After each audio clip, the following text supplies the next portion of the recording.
सिमेई तो आप बहुत सारा आइटम खाइथे किंतु पर्सनाली मत ये आइटमटा बहुत भल लगे आ एटा इजी भी बहुत बने आ 15 मिनट बनी भी जाए। तो बर्तमान कढ़े तेल दे सिमेई गुड़ा दे भल भाजदेली देदेली पानी दे सिमेई को सीझे गोटे जगह छाणी काढ़ी नेली।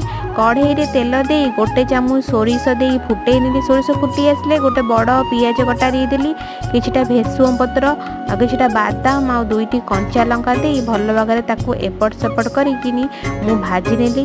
पियाज भाजी ही आसला परे कटा परिया मुझे गाजर आ बंधाकोबी ताकू देदेली देकी एपट सेपट कर चले नेली।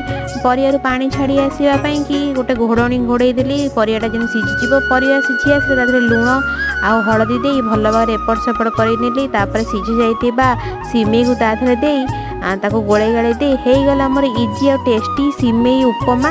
आपको निश्चिंत ट्राई करेंगे। मत कमेंट सेक्शन जानवे। मो चैनल को लाइक शेयर सब्सक्राइब करेंगे। रोची।